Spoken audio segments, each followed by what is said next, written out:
Okay, you guys.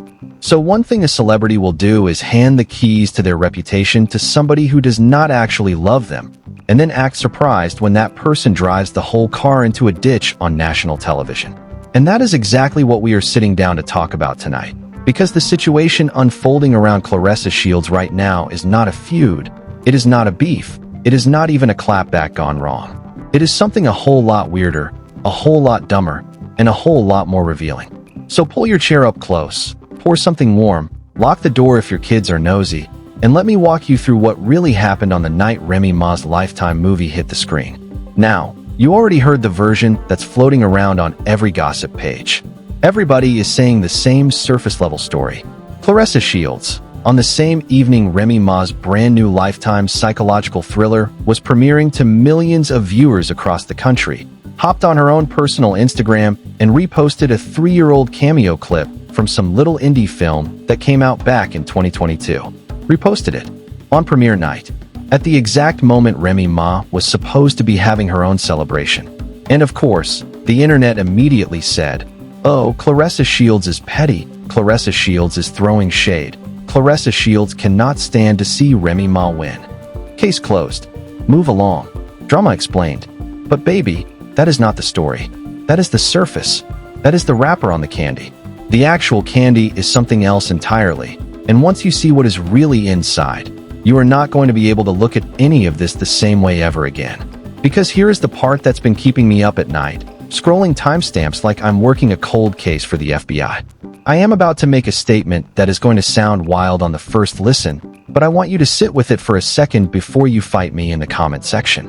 Claressa Shields did not write that post. I said what I said. Read it back. Claressa Shields did not personally type, format, or publish that repost. Somebody else did it. Somebody else with access to her account, with their own writing habits, with their own emoji style, and with their own private reasons for wanting Remy Ma's premiere night to feel a little less shiny. And tonight, we're going to walk through the receipts, name the suspect pool, and figure out which set of fingerprints is actually all over that screen. So let's get into it. And I'm going to ask you right now, before we go any deeper, hit that like button so the algorithm understands this story matters, because the people running cover on this would love for this video to disappear into the void. Don't let it. Smash the like. Subscribe if you're new here. And let's start digging. The first piece of evidence is the timestamp. The repost about that 2022 cameo hit Claressa Shields' Instagram at 8:04 p.m. Eastern, 4 minutes after Lifetime kicked off the premiere of Don't Trust the Girls Upstairs, starring Remy Ma in her brand new dramatic leading role. 4 minutes, y'all. That is not a coincidence. That is not random. That is a window so small it had to be planned. But here is where the story flips on its head, because the suspicious timing on its own is not the smoking gun. The smoking gun is what was happening 13 minutes earlier, because at 7:51 p.m. Eastern, Claressa Shields was live, as in actually live, on camera, in real time, on her own broadcast. She was at a gym, lifting weights, talking to her viewers, sweating through a session, and you can pull up the archive of that stream and watch it for yourself. Her phone is sitting face down on a bench the entire time. The phone never moves. She never picks it up. She never even glances down at it. She is locked into her workout, talking trash to her trainer, doing curls, the whole nine. And then 13 minutes later, while she's still on camera somewhere else doing other things, a perfectly polished little repost about a 2022 film just magically appears on her main feed. Tell me how. Tell me how a woman whose phone has been sitting face down on a bench managed to write, format, attach, and post a piece of content that requires her to be holding that exact phone. Either she has psychic posting powers, or somebody else has the keys to her account. There is no third option. And then, once you actually look at the post itself, things get even louder. Because the formatting on that thing is not her formatting. Anybody who has followed her social media for a meaningful amount of time knows the way she writes. She writes in long run-on sentences. She uses very few emojis, and the ones she does use are the same 3 or 4 on rotation. She capitalizes everything when she's mad, and uses lowercase letters when she's relaxed. That is her digital voice. That is her fingerprint. The post that went up at 8:04 p.m.? Paragraph breaks. Multiple paragraph breaks. Polite punctuation. A whole new set of emojis that have never been seen on her page before. A measured, almost professional tone, the kind a publicist writes when they are trying to make a client sound classier than they actually are. That post looks like a publicist sat down at their laptop, opened a Google Doc, drafted 3 versions, picked the best one, copy-pasted it into the app, and hit publish. That is not a champ on a workout break. That is somebody at a desk. Forensic Linguistics 101. Writing style is a fingerprint. And the fingerprint on that repost does not belong to the woman whose face is on the profile picture. So if Claressa Shields did not write it, who did? Glad you asked. Because the suspect pool is short, and every single name on it has motive. Now before I get into the names, I want to be very clear about something. I am not in the business of throwing wild accusations at people who can afford lawyers. I am going to lay out a suspect pool. I am going to walk through what each suspect has access to, what each suspect has motive for, and what each suspect's known posting style looks like. And then you, the jury, the comment section, the smart eyes who have been following this whole saga for months, you are going to make your verdict. Cool. Suspect number 1. The inside hire. She has had the same digital handler running her socials since 2023. This is not a secret. This is publicly documented. This person has been tagged at events with the champ, has been credited in interviews, has shown up in behind-the-scenes content. Same person, 2.5 years on the job, knows the login, knows the password, probably knows the 2-factor code. And on the night of the Lifetime premiere, that exact person was tagged in somebody else's Instagram story at a Lifetime premiere watch party. You read that right. The person paid to protect her brand was sitting on a couch somewhere watching Remy Ma's movie while her client supposedly did something dumb on her own page. Either she got distracted, posted from the wrong account by accident, and panicked, or she pressed publish on purpose because she thought it would be funny. Either way, that is a problem. Suspect number 2. And I do not even want to say this one out loud, but if I am being honest with you about everything else, I have to be honest about this too. There is a writing style on that repost that matches, almost beat for beat, a very specific public figure whose name has been tied to the Shields camp through previous public exchanges. The capitalization rhythm, the double exclamation marks, the way certain words are spelled out instead of abbreviated, the little parenthetical asides that punch in mid-thought. If you put that 8:04 p.m. post next to certain other public posts from this figure, the rhythm and the texture are eerily similar. I am not going to name the person. I am not going to type their initials. I am simply going to point at a pattern and let you do the math. Suspect number 3. And this one is the wild card, because this one is not one person. It is a network. There is a known cluster of accounts, anonymous, faceless, no real profile information, that have been operating in lockstep with her main page for about 8 months now. We will call them the Defense Brigade, because that is functionally what they do.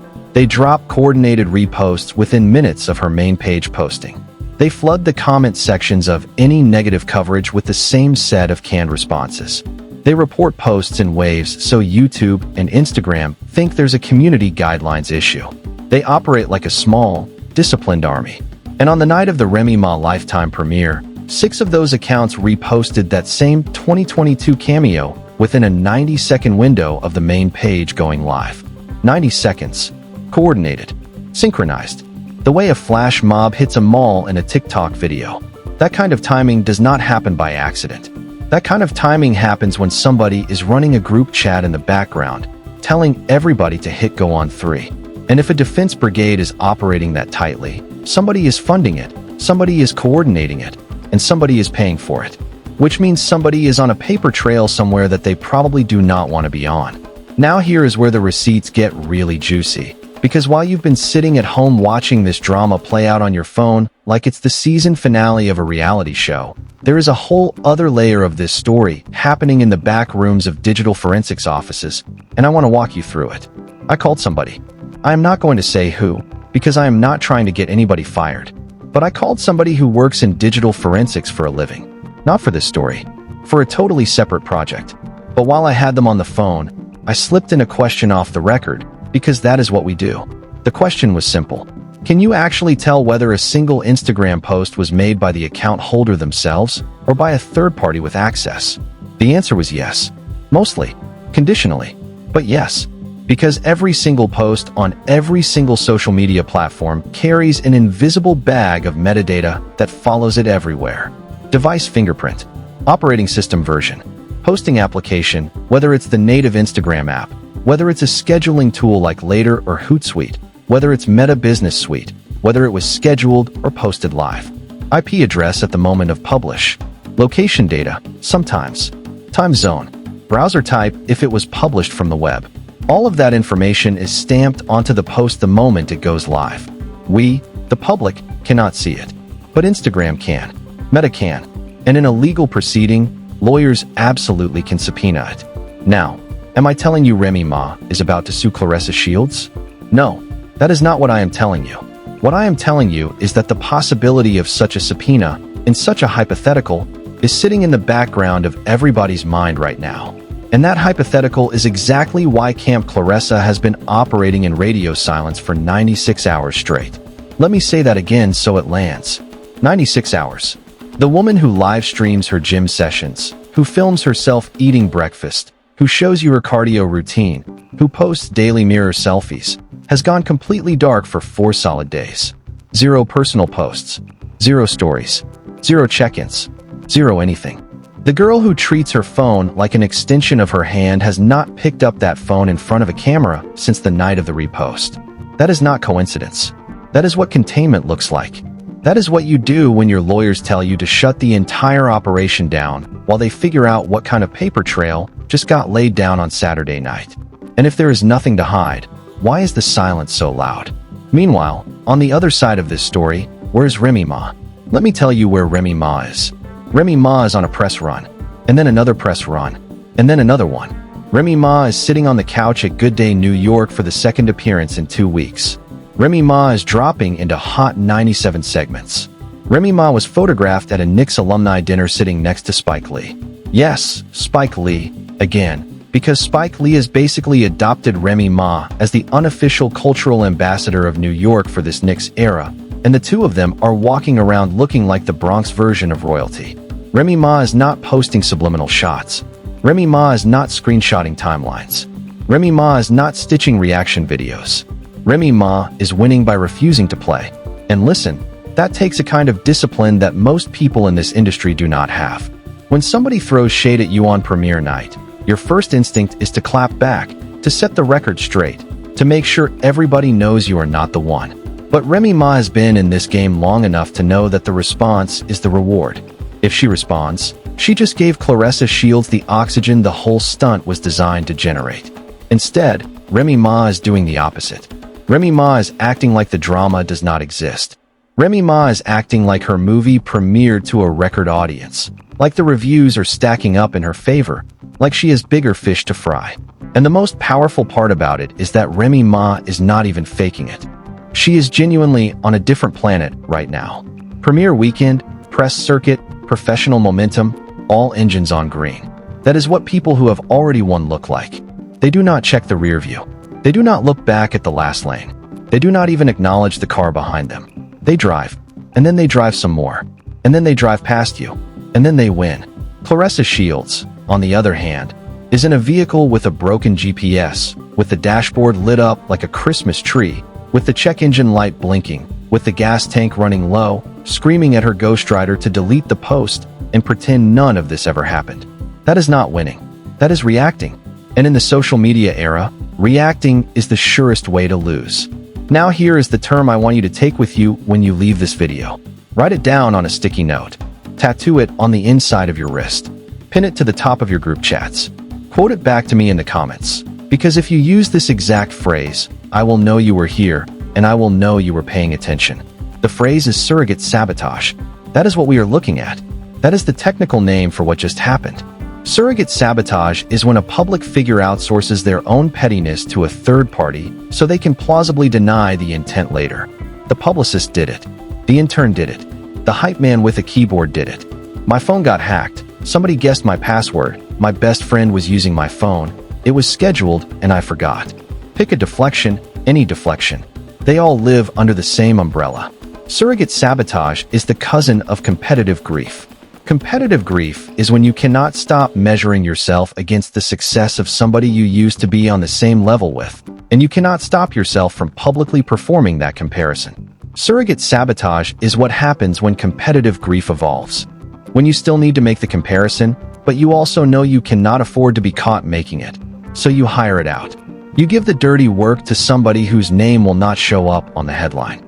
It is the most cowardly version of pettiness, and it is also the version that leaves the most evidence behind. Because every single extra person you bring into the operation is one more potential leak. And baby, somebody always leaks. Somebody is always going to leak. They always do. The bigger the operation, the louder the leak. The more emotional the operation, the faster the leak. And this operation is both big and emotional, which means the leak is not a question of if. The leak is a question of when. Let me give you the timeline I'm predicting, because I want to put this on the record. I want you to come back to this video in 2 weeks and either tell me I was right or roast me in the comments if I was wrong. Either way, I'm putting the prediction down on the table. Prediction number 1. Within the next 2 weeks, a former member of Camp Claressa Shields, somebody who got fired, somebody who got demoted, somebody who got iced out of the inner circle, is going to show up on a podcast and casually mention what they describe as the social media situation. They will not name names. They will not even need to. They will drop just enough breadcrumbs to confirm what we already suspect, and the internet will do the rest of the work. Prediction number 2. One of those Defense Brigade accounts is going to get traced back to an IP address that connects, directly or indirectly, to a person who is way too close to Claressa Shields for it to be a coincidence. When that connection gets made, the screenshot is going to spread on X faster than any of us can refresh. And once it's out, you cannot put it back. Prediction number 3. Claressa Shields herself is going to break her silence and try to explain the repost. And the explanation is going to make the situation 10 times worse, the way these explanations always do. She is going to say she did not realize what day it was. She is going to say her phone was being passed around. She is going to say it was scheduled 3 weeks ago and the timing was an accident. And every single one of those answers is going to generate 3 new questions, because that is how cover-ups work. They never seal the leak. They just create new leaks. And prediction number 4, the dark horse. The one I am keeping my eye on the closest. Lifetime, the network itself, the corporate parent that has every reason to protect its brand new leading lady, is going to issue a quiet little press release praising Remy Ma's premiere ratings. They are not going to mention Claressa Shields. They are not going to mention the repost. They are not going to mention any of it. They will simply talk about how strong Remy Ma's debut numbers are, how excited they are about the future, how proud they are of the project. And that press release, all by itself, is going to function as a quiet, surgical, perfectly executed dunk. Because Lifetime does not have to say a word against Claressa Shields to bury Claressa Shields. The numbers will do it for them. The corporate love letter to Remy Ma will do it for them. The silence around Claressa Shields will do the rest. So bookmark this video. Set a timer on your phone. 2 weeks from today, come back and check the score. Tell me which prediction hit first. Now, while we wait for the leak to drop, there is one more layer of this story I want to walk through with you, because I think it's the most overlooked piece of the entire puzzle, and once you see it, the whole picture clicks into focus. And that piece is the question of why. Why now? Why this premiere? Why this specific 2022 film? Why with that level of timing precision? Because every petty move has a logic underneath it, even when the petty move itself is illogical, and the logic of this one is actually quite revealing if you slow down and look at it. Here is what I think is going on underneath the surface. The champ, for a long time, has positioned herself as the underdog, the fighter from Flint, the woman who came up with nothing, the person whose name nobody knew until she earned it punch by punch. That underdog story is real, and it is genuinely inspiring, and there is a reason it built her a following. But underdog energy is a finite resource.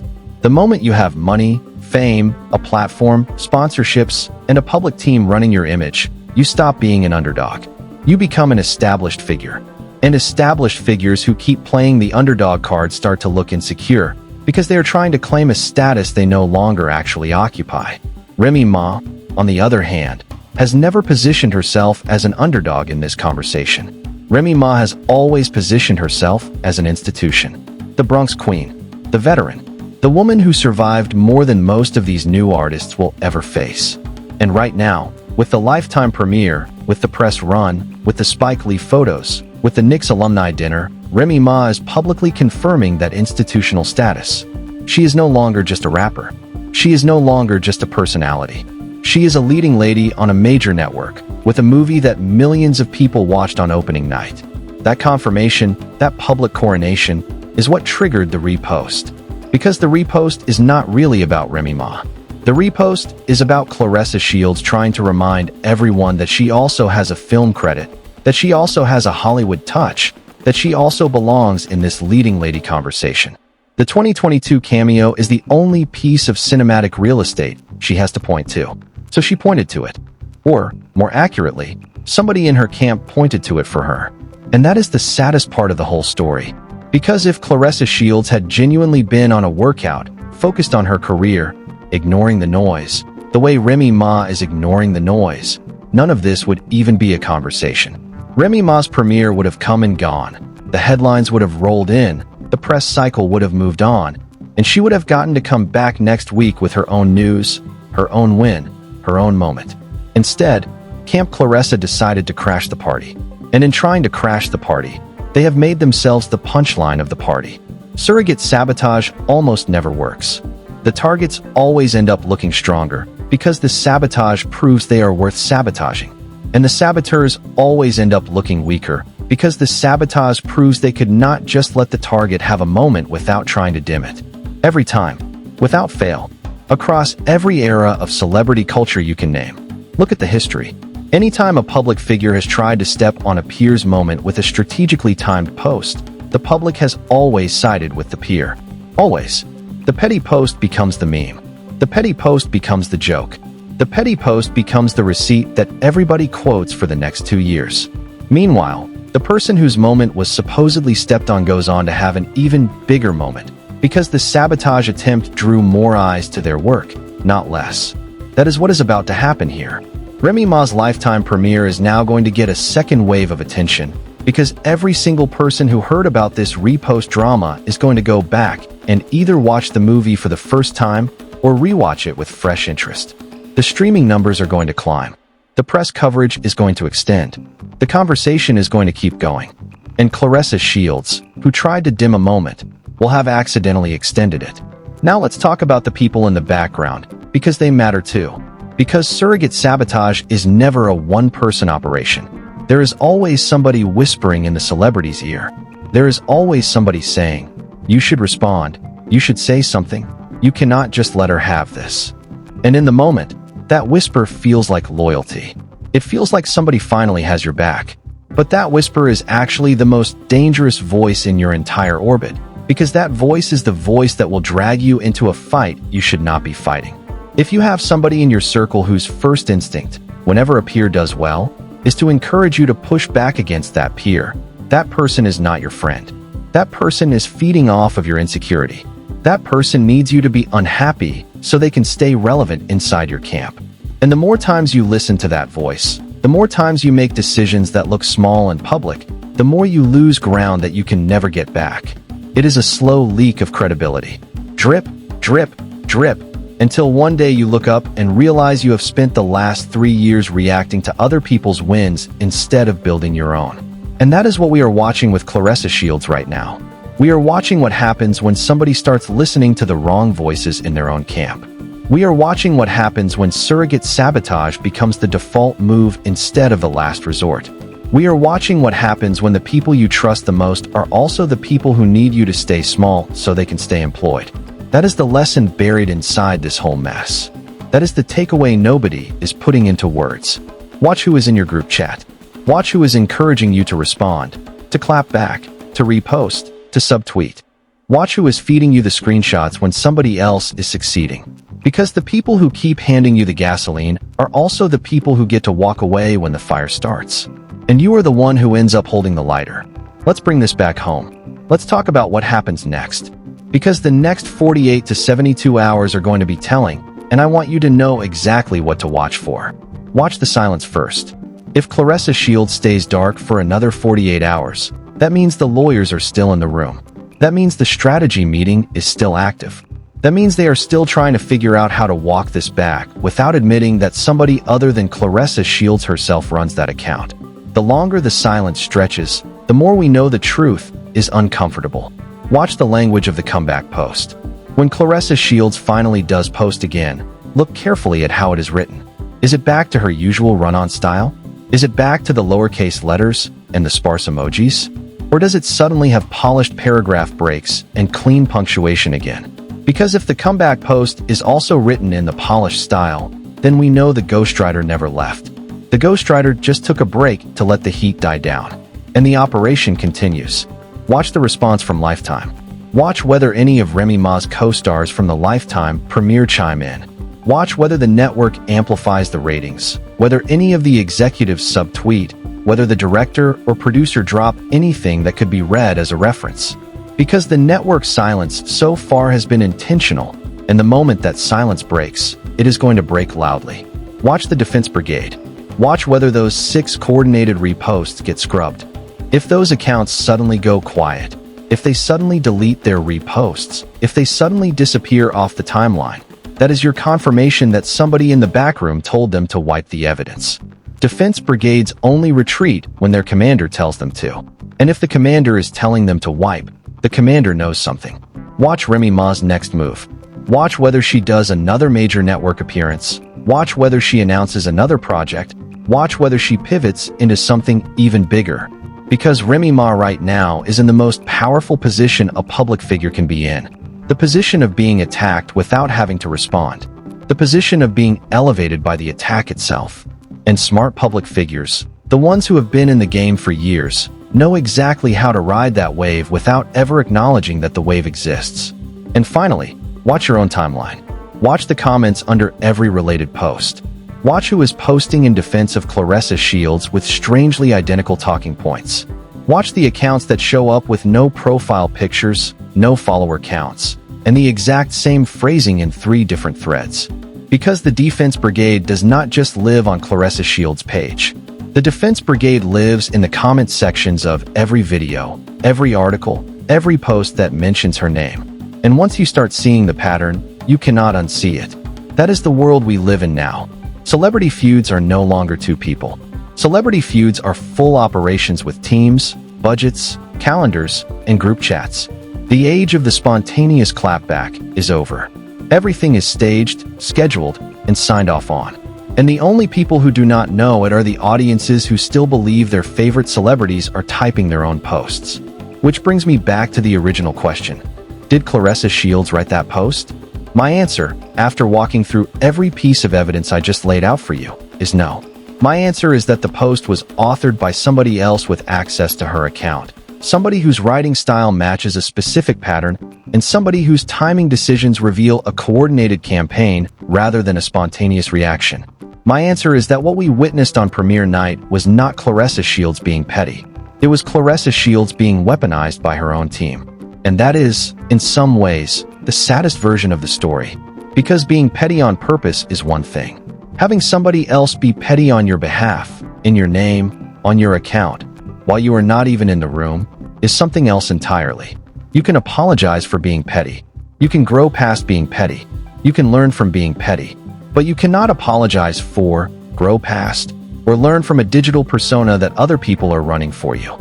Because that persona is no longer you. That persona is a brand asset being managed by a marketing team.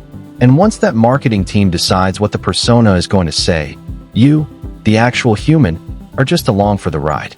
That is the trap of modern celebrity. The bigger you get, the less control you have over your own voice. And the less control you have over your own voice, the more often your voice says things you would never have said yourself. By the time you realize how much has been said in your name, the damage is already done, the screenshots are already out, the internet has already decided who you are. So here's what I want from you. Open the comment section right now. Tell me what you think. Tell me who you think wrote that post. Was it Claressa Shields herself, defying every piece of forensic evidence we just walked through? Was it her longtime digital handler, the one tagged at a Lifetime premiere watch party on the same night? Was it the public figure whose initials I refused to type out, whose writing style matches the post almost word for word? Was it the Defense Brigade, 6 anonymous accounts moving in perfect coordination? Or is it somebody we have not even talked about yet? Somebody hiding inside her camp that none of us has identified? Drop your verdict. Drop your theory. Drop the screenshots you have been hoarding. Drop the receipts you have been waiting to drop. I read every single comment under these videos, every one, and the best theories, the sharpest receipts, the strongest evidence, are all going into the part 2. Because there is going to be a part 2. There has to be a part 2. Because the leak has not even happened yet, and I want all of us to be ready when it does. Smash that like button if you stayed with me this far, because the algorithm needs to know this story matters. Subscribe if you have not yet, because the next breakdown drops the second the leak hits, and you do not want to miss it. Hit the notification bell so you are first in line when the new evidence comes in. Share this video with the friend who has been telling you something felt off about that repost, because now they have the receipts to back up the feeling. And remember the phrase. Say it with me one more time. Surrogate sabotage. That is the name of what we are watching. That is the diagnostic label. That is the term that, once you know it, you are going to start seeing everywhere. In celebrity drama, in corporate scandals, in political messaging, in your own group chats, if you are honest with yourself. Surrogate sabotage is everywhere. And now that you can see it, you cannot unsee it. I will catch you in the next one. Be honest with yourselves. Be careful who you hand your keys to, whether those keys are to your house, your car, or your Instagram account. And stay out of other people's premiere nights, unless you are prepared to be remembered as the person who tried to crash the party. Talk soon. Bye for now. And do not forget, the part 2 drops the second the leak does. Stay close, stay ready, and keep your eyes on Claressa Shields' page, because the next post she makes is going to tell us everything we need to know about who is really holding the pen. Now, before I sign off completely, I want to leave you with one more thing to think about, because I have been getting messages from people in the industry over the past 3 days, and there is one detail that keeps coming up in those messages, and it is too important to leave on the cutting room floor. The detail is this. Apparently, this is not the first time Claressa Shields' account has done something that did not sound like Claressa Shields. People close to the situation are telling me that there have been at least 2 other posts over the last 6 months that internal team members questioned in private, because the language, the formatting, and the timing did not match the woman they actually work with. Both of those posts were quietly deleted within 24 hours. Both of those posts were never publicly addressed. And both of those posts came on nights when somebody else in the industry was having a major win. Are you picking up what I am putting down? Because what that pattern suggests is that surrogate sabotage has been the default move in Camp Claressa Shields for a lot longer than this Remy Ma premiere weekend. What that pattern suggests is that the operation we are watching unfold right now is not a one-time mistake. It is a documented habit. It is a strategy that has been in deployment for at least half a year, and probably longer. And every time it gets deployed, it leaves a little more evidence behind. Every time it gets deployed, somebody else inside the camp gets a little more uncomfortable. Every time it gets deployed, the leak gets one step closer to walking out the door. So when I tell you somebody is going to leak, I am not guessing. I am extrapolating. I am looking at 6 months of pattern and projecting forward. The leak is coming. The only question is who delivers it, when they deliver it, and how many other names get dragged into the spotlight when they do. And when that moment arrives, I promise you, we are going to be sitting right here, breaking it down line by line, post by post, screenshot by screenshot, the way we always do. Until then, watch the timestamps, watch the formatting, watch the silence. And remember, in the social media era, the loudest evidence is sometimes the evidence that is not posted at all. That is all I have for you tonight. Be safe, be smart, stay curious, and I will see you in the next one. Bye for real this time.